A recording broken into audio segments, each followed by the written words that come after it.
Assalamu alaikum and welcome to I Beg to Differ. My name is Yusuf Ismail, and this is a program which focuses on interactive debate on socio-economic, political, cultural and religious issues affecting us as South Africans, and certainly looking at global trends in the international community.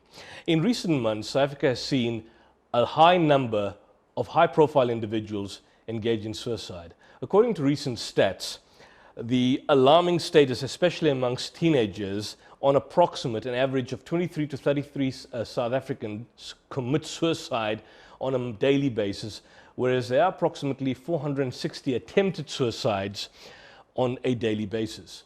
Well, joining me in the studio to discuss this particular alarming phenomenon, I'm joined by Pranisha Danpalan, who is the Director of Lifeline Durban. Welcome to I Beg to Differ. It's good to have you. Thank you. Let me just start off, Pranisha. It seems that South African society, there seems to be a generational crisis. Suicide, attempted suicide, self-harms amongst teenagers and indeed amongst a large proportion of the population in recent years has seen a sudden spike. Is there a evidence for this? And from your perspective, what are the trends? Yes, there's definitely evidence. Research has also shown that at least 9% of teen deaths are as a result of suicide.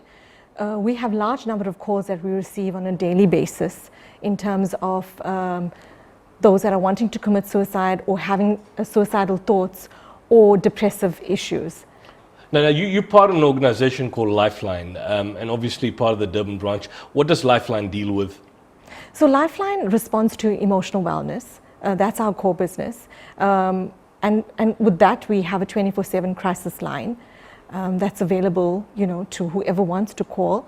And it originally started off as a suicide line 48 years ago, but currently it responds to all social ills. Okay. Well, one of the issues I want to raise, and certainly in the context of this program, is that we are fraught with so many issues: corruption, fraud, theft, criminality, human trafficking, political issues and turmoil. Why is this subject important in terms of public awareness and to be part of the discourse? I think currently... Or is it important? It is. I think currently we all are faced with this every time we open the newspaper or go onto social media. Are we not discussing this often enough in social media, in mainstream television? We're not discussing enough what we should do. But yes, it's out there when it has happened. So, of recent, in the last 3 months, the number of teen suicides and the number of suicides in general, there's been an excessive increase. The recent high profile, and I think that's when it came to a crescendo, the University of Cape Town head of medicine, Bongani Mayosi, and in fact, Rhodes University student and rape activist, Kensani Maseko. These are high profile individuals, and certainly their suicides and their deaths were highlighted in the media. But generally, it seems to me that when these incidences happen, they're viewed as tragedies, but they don't seem to generate much view or, in fact, awareness amongst mainstream society. No, definitely. I think there's awareness about lots of things out there. There's awareness about everything affecting everybody except the aspect of suicide, because it's something that nobody wants to really talk about. The warning signs are most often there. 75 research has shown that 75% of suicides, there has been a warning sign in at least 75% of the suicide deaths. I just want to raise a point that according to the World Health Organization, it states that the mental health or the mental state of the world's youngsters is of extreme concern to the WHO, and they mention that depression eventually leading to suicide is the third highest disease burden amongst adolescents globally, while suicide is the second leading cause of death in the 15 to 29 age bracket. That's of serious concern. It's the second leading cause of death. So in other words, you're obviously looking at probably, I don't know what the first leading cause of death is amongst that particular age group, but this would be more than, for example, conventional murder. So it's extremely serious. But it's viewed as something which is very much self-centered of the individual. Why is that the case? Why has there not been this kind of, has government, for example, created an awareness? Do you get, for example, Lifeline support from groups like the Department of Social Development?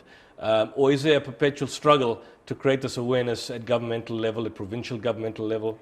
There's definitely funding. Funding is an issue. Why?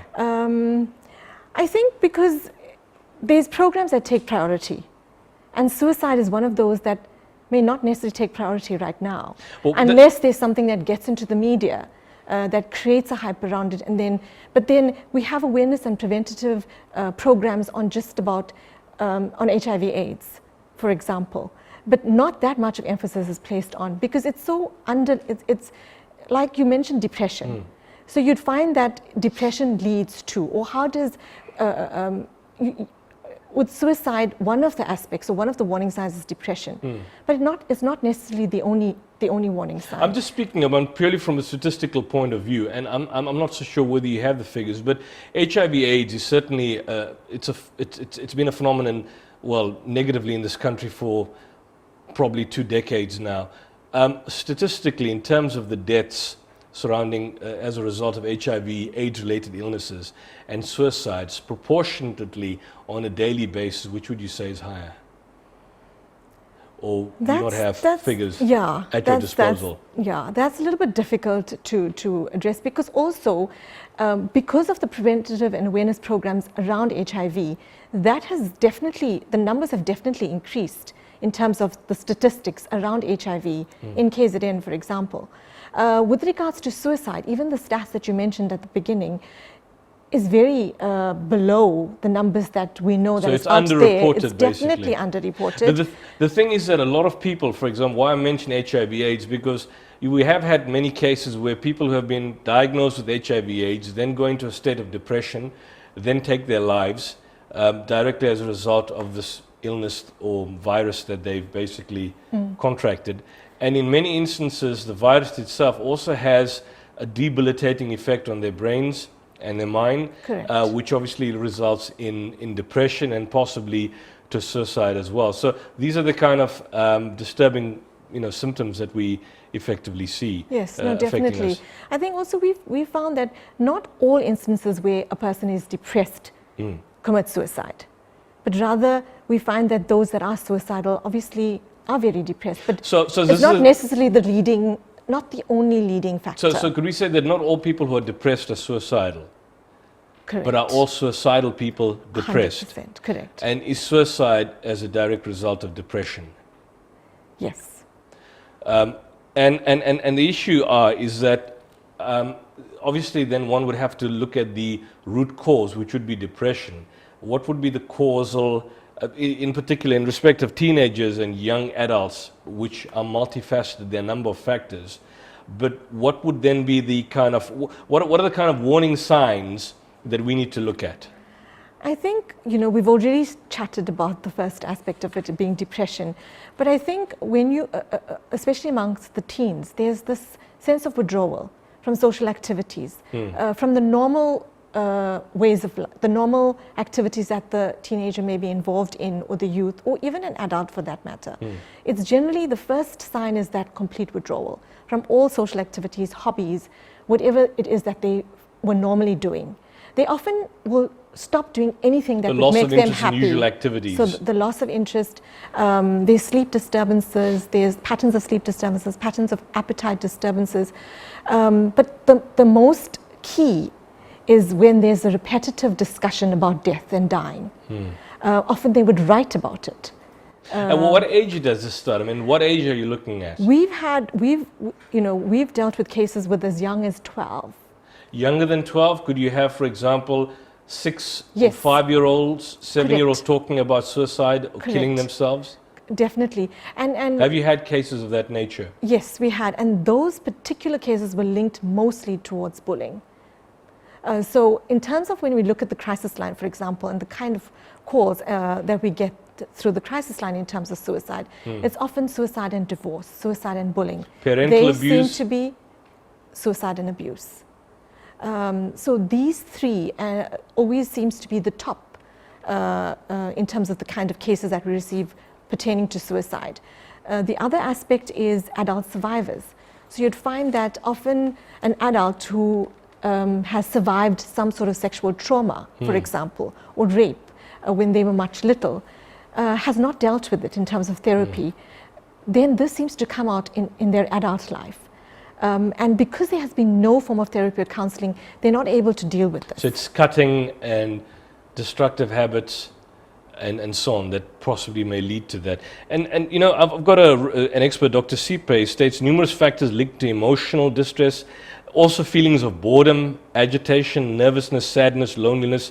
According to him, some teenagers may pass verbal hints by talking about death, as you mentioned, either directly or indirectly. They may talk about wanting to die, beginning to dispose much loved possessions, they may writing a suicide note.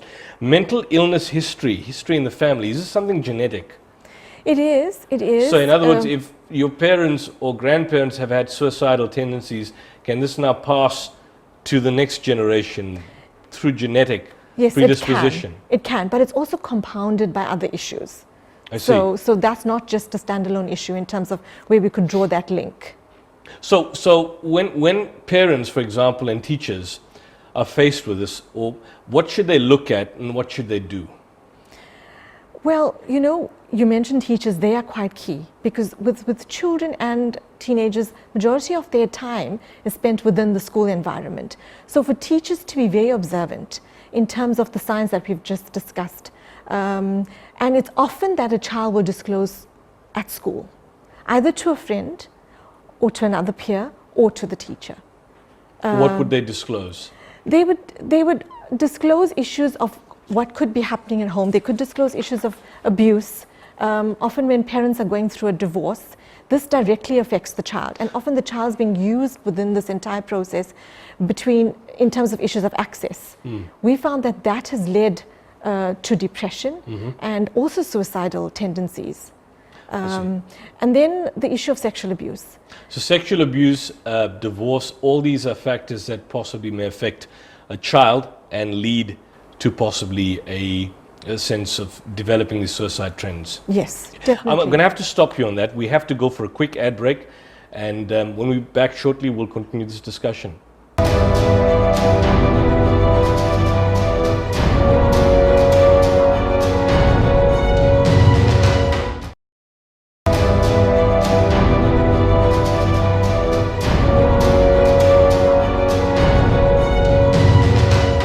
Welcome back to I Beg to Differ. I'm your host, Yusuf Ismail, and with me in the studios is Pranisha Danpalan from Lifeline, the director of Lifeline.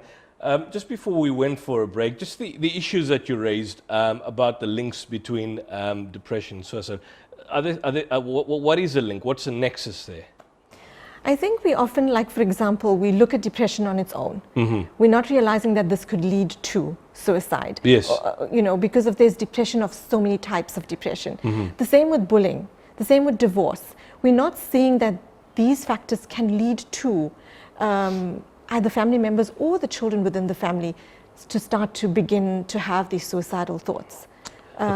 So it's often that we need to sort of pay attention to this. Okay, schools, for example, if you look at, for example, there's a recent case about, and there's been many cases in the past, matriculants taking their lives as a result of bad results. Is there no counseling? You know, that is a phenomenon. That has been a pretty common phenomenon. If you see in reports, people failing, not achieving what they set out to achieve, they take their lives. Is there too much pressure placed on children, on school-going individuals, too much high expectations, not enough counseling for the eventuality in the event that they do not achieve what they set out to achieve? Explain that to us. There's definitely a lot of pressure. Both by who? So for me, there is a lot of pressure, and it starts at home. By the parents? By the parents. That's what we found in the kind of cases that we deal with. There's a lot of pressure in terms of the results, in terms of what is expected of the learners, the teenagers, and also siblings in terms of, you know, this is what your brother has, these are the academic results that your brother has received over the years. This is what we expect of you, or even better than, you know, the performance has to be even better. So parents put a too high pressure on the child. Correct. And then also within the school environment and within the class environment, there is that peer pressure, there is that competitive nature as well. It is good, it has its advantages, but if that child is not supported through that examination process, then this does become quite difficult. How should parents support Be involved. It's as simple as being involved. So with the expectation in terms of getting high results, should parents not have an expectation? Should they not communicate this expectation that they want a high achiever? Should that not be done? It's definitely something that needs to be done in a healthy, appropriate manner, because encouraging your child is always positive. But with that comes a lot of support and being present. And with all the pressures that we find parents having to go through on a daily basis with their work and other issues that parents have in terms of problems that they may have as a couple, all of this impacts. So when parents, we say, even through our counseling, parents should be involved. Parents should provide that necessary support. Make that time every day, even if it's just 30 minutes a day, to understand what has happened in your child's day. Because often you pick up a whole lot that the child is sitting with, together with the fact that he still needs to complete his exams and perform well. How do you then determine the symptoms? Because in a situation like that, if, for example, we talk about counseling matriculants, firstly, is it sustainable with a high number of matriculants? Lifeline doesn't have the capacity to engage in counseling of each and every single matric student.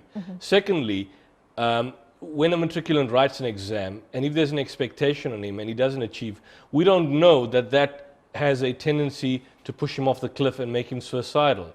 So a situation like that is very much of a catch-22 situation. You can't actually see whether there are warning signs. There may be some pupils that appreciate the sense of pressure and either achieve, and if they do not achieve, well, they accept it for what it's worth. But then there are others that do not achieve, and then it certainly impacts on them emotionally, and then they take their own life. So as a counselor, as a social worker, as a director of Lifeline, it's very difficult to make this determination at the outset, because we're dealing with an individual case-by-case basis.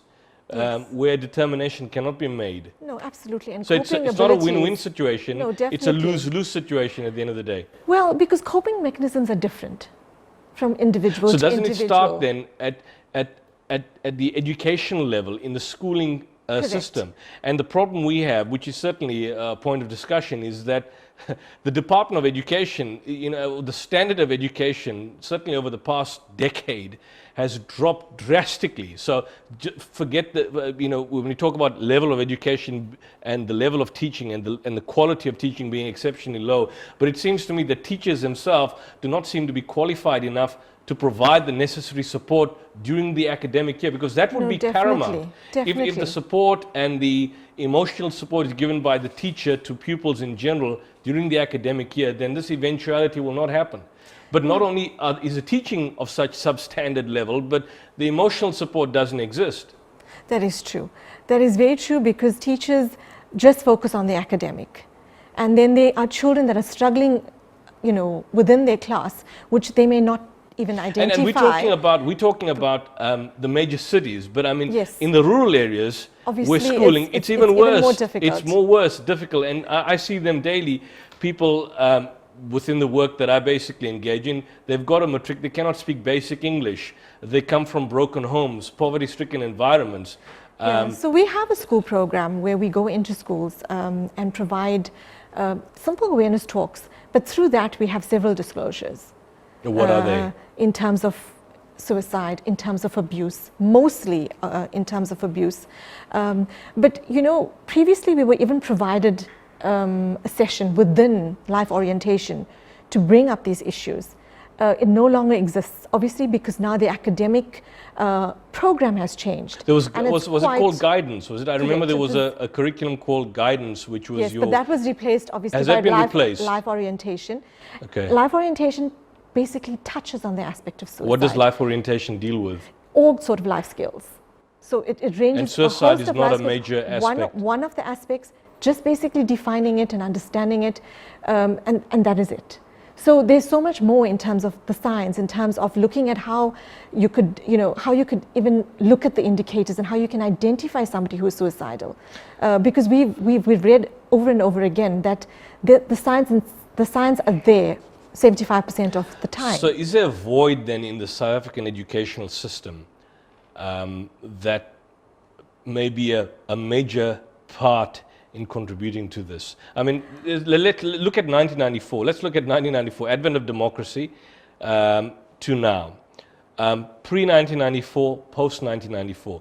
Do we see or have we seen a proportional spike in suicides since 1994 to date, as opposed to pre-94? Yes, we have.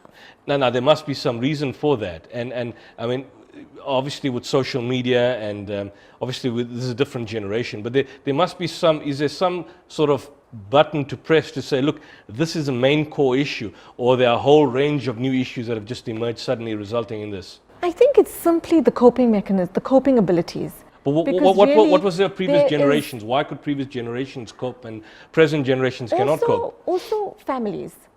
Previously, they were more living within extended families, and now there is a shift. You have a large number of children living with caregivers. We have children who have lost parents as a result of HIV and are living in child-headed households, where their main means of survival every day is to make sure that there's food and there's a roof above their heads. There's no focus on what else could be happening within the child. Foster homes. I just want to raise this point because, and I don't know, maybe you deal with this, but I've come across this from my course of work, is that we've had cases where, for example, children were taken by social workers from child welfare. They're placed in foster homes, which are in themselves abusive environments. You've got places in Malvern, so-called homes or fosterages for children, and you've got many instances children in this environment in fact commit suicide. I've had a few cases where this basically happens. Now, in that aspect, I mean, when you look at child welfare, we don't have child welfare yet to explain the position, but we have had many situations where children are taken from homes, from parents, in circumstances which are deemed inconducive by social workers from child welfare, and then they're placed in more abusive environments, and then the child becomes totally damaged, either onto drugs, in some instances self-harm, inflicted suicide. Have you come across cases? Because this is extremely serious. Yeah. No, we've had cases of that nature as well, and yes, you know, I wouldn't say every home or every foster care arrangement ends up in this way, but there has been incidents. Obviously, a child is taken from one abusive situation into another.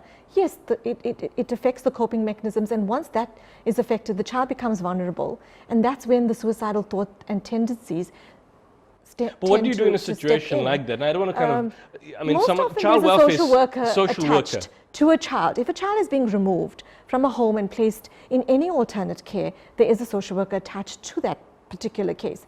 And often when a child is removed, you're working, you know, simultaneously with the child as well as with the family, because the ultimate aim is to preserve that family and return that child back to their home. But that doesn't happen. So yes, it doesn't happen, but that is the plan in terms of the Children's Act.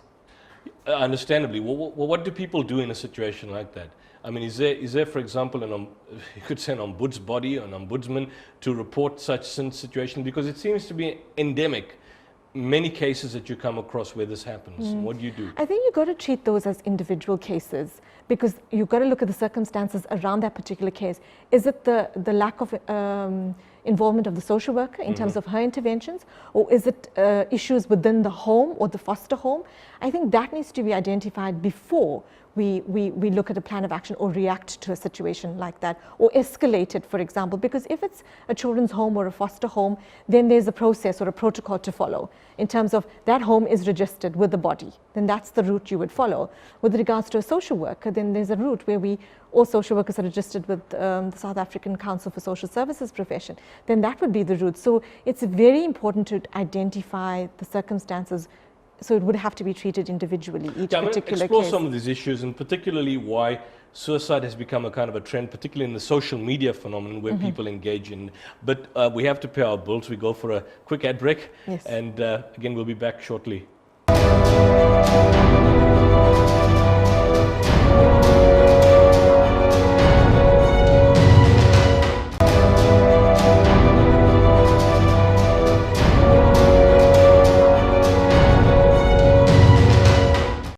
welcome back to I Beg to Differ. I'm your host Yusuf Ismail, and I'm in the studios with Pravisha, not Pranisha, apologies for that, No. Pravisha. When we just left, I want to kind of zero in onto this idea. There are other organizations in South Africa, for example, I think SADC, that obviously deals with individuals similar to those that you are dealing with. In comparison with other organizations, without necessarily wanting to run them, what makes Lifeline stand out? I think with us, we're providing counseling to a host of issues. So we have the 24/7 crisis helpline. Further to that, you can come in for face-to-face counseling. And further to that, we have support groups. So it's that comprehensive service that we look at providing. And it's not just with suicide, but it's depression, all of the social ills, abuse, rape, gender-based violence, domestic violence. So it's a host of issues, because very often, one comes in not necessarily with one particular problem. There's most often multiple issues that is affecting an individual that ultimately leads to the suicidal tendencies. So we provide that sort of extensive ongoing therapy and counseling to a host of issues. So there's someone now who's possibly contemplating suicide. Do they call Lifeline, or do they call organizations like SADC? SADC specializes in suicide. In suicide, and they have the helpline. So it really depends on the individual as to who they would call. Often we have callers, we have repetitive callers, so we have our regular callers that would call us, and at the what first would they call say? Maybe issues. They often test the counselors to especially when it's issues of rape and abuse. And you'd find that they would build a rapport and a relationship with counselors. That happens very often. And when they reach a point where obviously the pain that they're experiencing exceeds their coping mechanisms, and then that's when the suicidal tendencies and thoughts come in.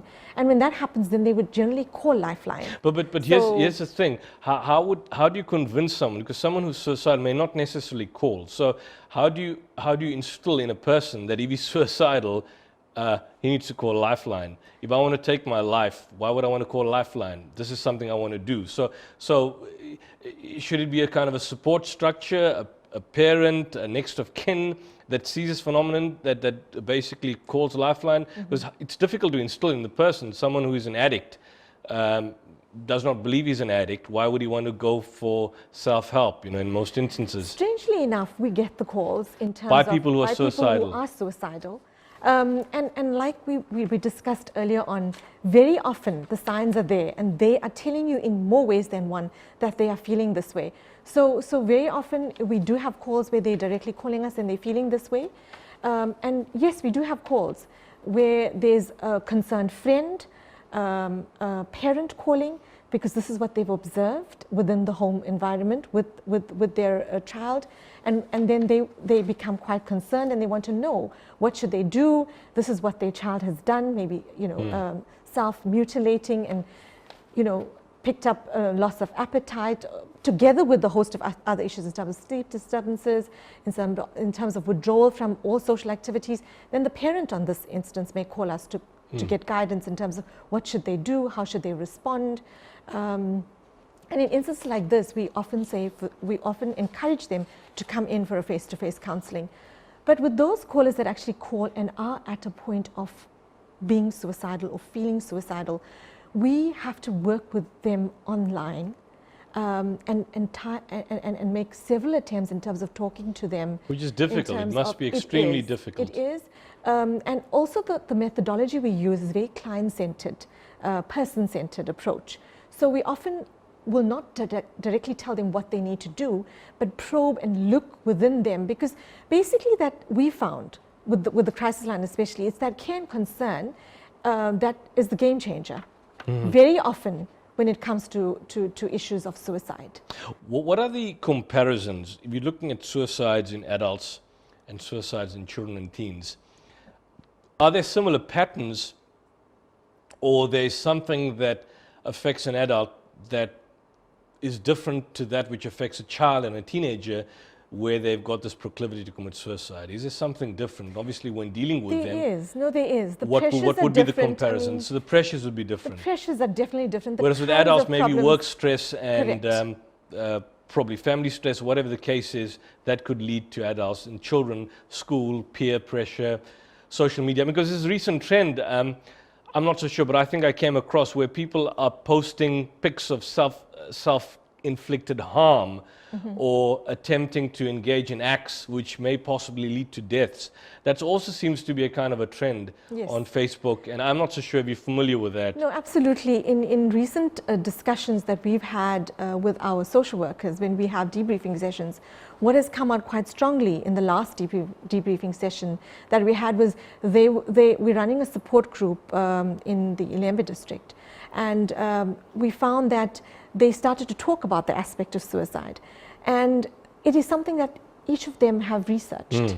Even if they've not attempted it or had gone through some sort of depressive episode, they were very curious. So curiosity got the better of them, and they would get onto the internet and they would look at the YouTubes of these various, and one of the individuals had actually indicated that he had found a website whereby if this particular method in terms of killing yourself does not work, then there's option 2 and option 3 up to option 10. And it's posted online. And it's posted online. There is cartooned videos Of how to kill of yourself. how to do this.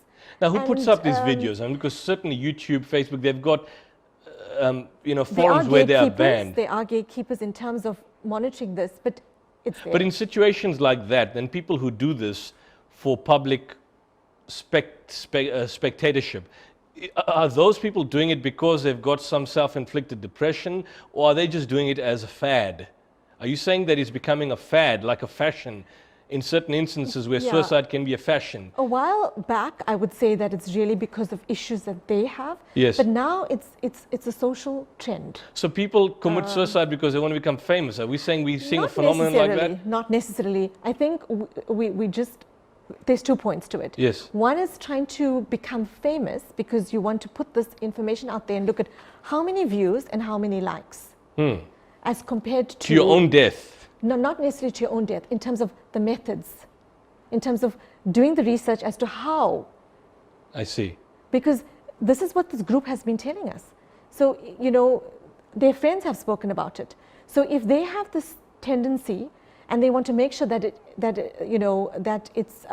there is no recovery out of it, then they've been told, well, you should get onto YouTube, because then you would find there's various YouTube videos of how to kill yourself. It's absolutely frightening. Absolutely, absolutely. And that's been the involvement of parents, because often parents are completely unaware of the exposure their children Get on the computer. Leaving them on the computer unattended Completely. is extremely dangerous. And often More than there's- television, because in the past you could monitor what's on the television. On the computer, you cannot monitor any website that they can engage in. That's Who's there true. to monitor That's it, true. Out of the exact same support group, we also found that, the one had said that she had just been on a particular website and had these alerts come up. And then she just tapped on it, and then it started to tell her, should you be feeling this way and you're feeling suicidal, these are the steps. So it's as common as that. And it definitely has become extremely frightening, and parents have to So sick human be beings very effectively are putting out involved in terms of this kind of Correct. material in respect of this, which is extremely shocking, to say the least. How to kill yourself, how to kill other people. It's becoming like a kind of a common fashion, from all I can see. One of the other aspects which I want to raise is that, as we mentioned, the links between depression and suicide, a lot of times people go for psychiatric assistance. This is some of the issues that we looked at, psychiatry and the influence of psychiatry. And we discussed this some time back on this program.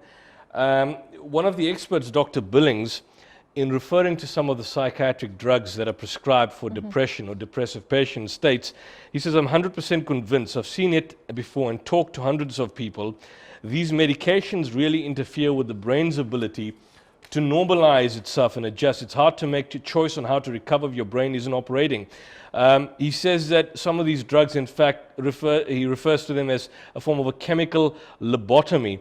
More astounding is that according to the Food and Drug Administration's medication guide for a number of these drugs, one of them was Seroquel, it lists, in fact, risks of suicidal thoughts and actions as one of Seroquel's serious side effects. Anyone with 4 stars on the old applet might want to add this piece of information to the good clue column. The point is that sometimes you go for psychiatric assistance for the very condition that you're suffering for, and the medication that is prescribed by the psychiatrist in fact aggravate the situation, whereby if you are depressed, which has a potential to lead you to becoming suicidal and developing suicidal thoughts, what these drugs do is that they just push you off the cliff.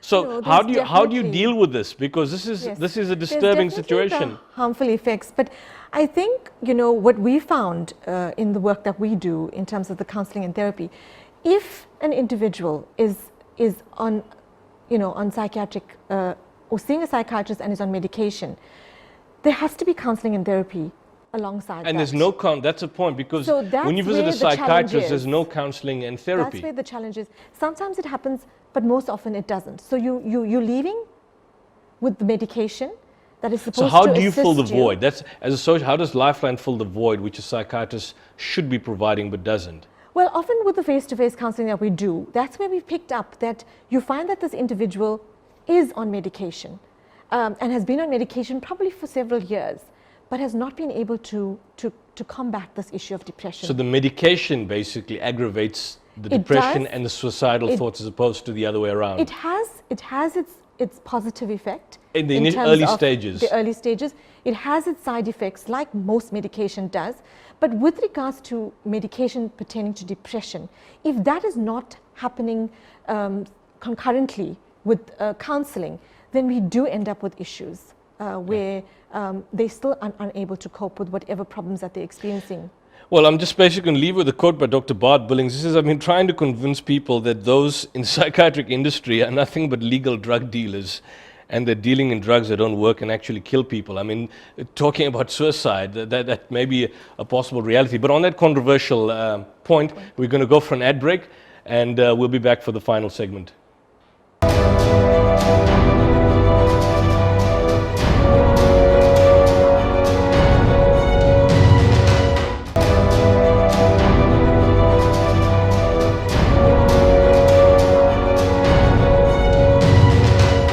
Welcome back to I Beg to Differ. We've been discussing the disturbing phenomenon of suicide in South Africa. Just before we went to break, we dealt with the issue of psychiatry and obviously the impact that it may basically have. For this final segment, I just want to focus on, we have now a situation, we have a growing phenomenon. What are the kind of preventative steps? This is a step that I need to take to prevent this eventuality starting, as opposed to leaving it at the last minute. What should be done? What are some of the preventative steps that you would recommend? I think when you're looking at preventative steps, we need to look at the role players. So, when you start with who are the key role players and how can they impact in terms of prevention, we would have to start with the home environment and the parents and how they can be more involved in terms of their children, both at home and both at school and at school. Their involvement, and I cannot say this anymore about being involved and being there. Yes, there's a whole pressures that they're experiencing, but I think creating that time for your child every single day is important. Should there be a discussion, like for example, there's discussions on HIV/AIDS and so on. Should there be necessarily an active discussion on suicide, how wrong it is to kill yourself, how wrong it is to have suicidal thoughts? Should there be that? I think not as directly as that, because then you're not going to really get, and especially with your teenagers. But if you inculcate guilt into them that this is wrong, like for example, drugs are wrong, yes, yes, you also want it to come out in a way that it's conversational, so that they can, and then also the way you respond is not in an authoritarian manner. So you have to also step out of that parental role in between that conversation to be there as a friend, because then often children are not disclosing. Teenagers are not disclosing. If you have a troublesome child, what do you do then in a situation like that? What do you do? I think try to understand, sometimes it's spending time where it doesn't have to be because you want to ask them direct questions in terms of suicide, but understanding what happened in the day, who, you know, and they'll start to talk about friends, and you talk about their relationships with their friends, what has happened in their different subjects of the day, or, you know, they could have mentioned an incident that happened at school. I mean, even in conversations with my child, it was strange because we just drove up and we saw this little placard that spoke about teen deaths, and the rate of teen suicide deaths. And in that conversation, I didn't even realize that she read that. And the very next thing she said to me was, "Mum, there's quite a few, you know, there's quite a few children around her age that talk about feeling depressed. So you wouldn't expect that conversation happening." And then it's how the parent responds to that. Because if you go directly into conversation over dinner about suicide, you're not going to get any information out of them. It's about being tactful about how you approach issues. So if a child is cutting himself or herself, how do you deal with that? Because that can be professional assistance. When it gets to that extreme extent, then it's not something that can be resolved in a conversation. So what do you do in a situation like that? Then you need to approach, then you need to get counseling, and then you need to approach a social worker, psychologist, psychiatrist. Who do you approach? Either or, depending on what you have available to you within your community. But that definitely requires professional assistance. That's already at the far end of the spectrum. Definitely. And in terms of, for example, domestic relationships or domestic problems between parents, can that lead children to probably contemplate suicide, or one of the other spouses? What do you do in a situation like that? I think, you know, parents need to be very aware of boundaries and take cognizance of boundaries. Because yes, there are issues that parents are faced with, and they experience challenges on a day-to-day basis. But separating these issues from your conversations or time spent with your children in the home environment is important. Because it's often what they're exposed to that they make assumptions on. And it's often, you know, we hear when we're in counseling sessions that there's assumptions that their parents are going to be divorced. And it could be just arguments that are happening that may have later been resolved. So the boundary issue within the home environment is very important. And in terms of depression, 4-year-old, 5-year-olds, can they experience depression? Yes, yes, definitely, both in the school environment. As early as that? Yes. What are the signs for that? Withdrawal for a 4-year-old, someone who's not basically engaging in normal activity, playful activity? There's various signs, but also we can't just make assumptions again, because we can easily say it's withdrawal, and you know, like with your younger children, what we found when we worked with children in terms of abuse, there's issues in terms of bedwetting, there's issues in terms of you know, crying continuously for no apparent reason. So it's not just necessarily withdrawal, you know, being withdrawn with infants. Because you may, you know, with children, they, as young as 4 and 5 years old, they're not aware of them being, you know, of withdrawing themselves out of situations. So that may not necessarily be a warning sign. But there are various other signs that you could look at. Relational problems can lead to suicide as well, correct? Yes. And what are some of the, so Lifeline now, you know, in terms, you did mention and alluded to some of the outreach programs, but in relation to that, when it comes to families, certainly you do programs at school. When it comes to families and communities, how do you access them?